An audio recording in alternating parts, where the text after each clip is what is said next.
Assalamualaikum warahmatullahi wabarakatuh. Apa kabar? Kira-kira itu bahasa apa ya?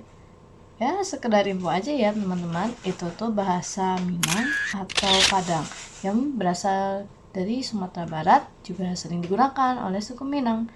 Bakaba itu artinya apa kabar. Tapi jujur aja nih ya, Minangkabau itu sendiri asalnya itu dari bahasa apa ya, atau artinya apa ya kira-kira. Nah teman-teman, jadi Minangkabau ini berasal dari dua kata. Pertama yaitu Minang atau juga Manang kalau dalam bahasa Padangnya, yaitu artinya menang, dan kabau itu kerbau.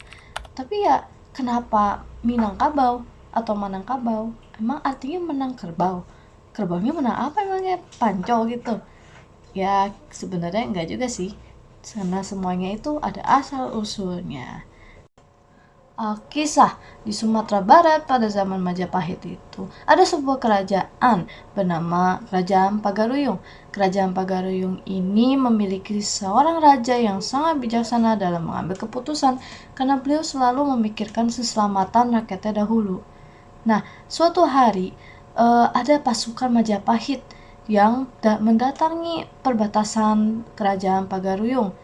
Nah, Raja Pagaruyung ini mendengar sebuah desis kabar bahwa pasukan-pasukan Majapahit di perbatasan tersebut datang untuk menyerbu dan juga menyerang Kerajaan Pagaruyung. Aduh, gimana nih ya cara melindungi kerajaannya? Karena Raja Pagaruyung tidak bisa mengambil keputusan dalam sendiri, jadi beliau memanggil hulu dalang atau semacam dewan-dewan dan juga panglima-panglima dari kerajaan Pagaruyung. Nah, Raja Pagaruyung ini berdiskusi dengan hulu dalang dan juga panglima-panglima, dan mereka semua mengambil suatu keputusan. Kekuasaan pasukan Majapahit itu terlalu besar dan mereka bisa kehilangan banyak korban dan juga banyak penduduk jika terjadi perang. Nah, menurut mereka gagasan paling terbaik adalah dengan menjamu sebaik-baiknya pasukan Majapahit agar bisa diajak untuk berunding, untuk lebih memilih pilihan yang lebih baik daripada perang.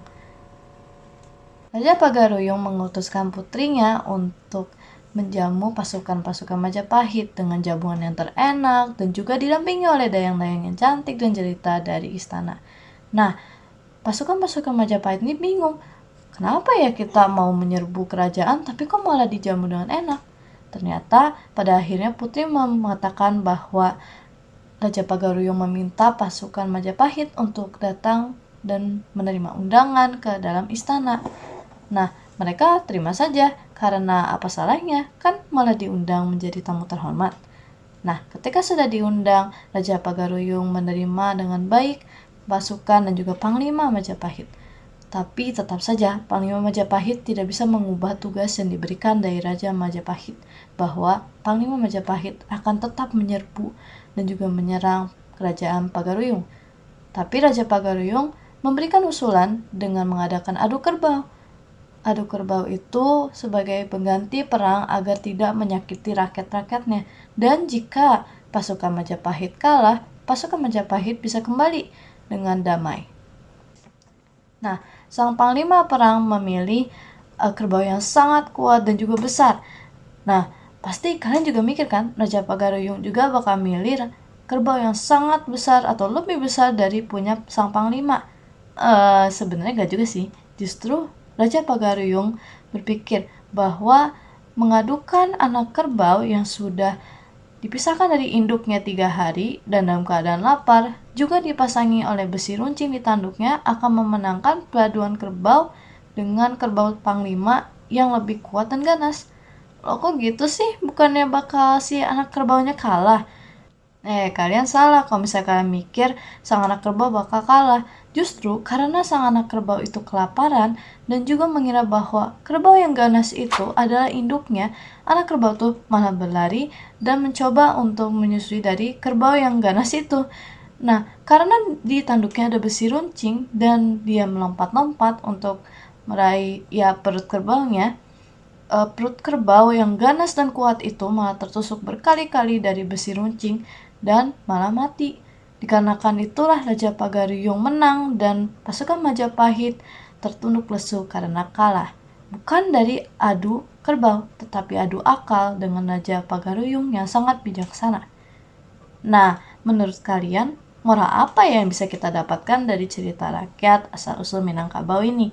Nah, menurut saya, moral yang bisa kita ambil yaitu pertama, kita harus bisa mengambil keputusan dengan perlahan agar bisa menyelesaikan masalah yang kita hadapi dengan baik dan juga tepat.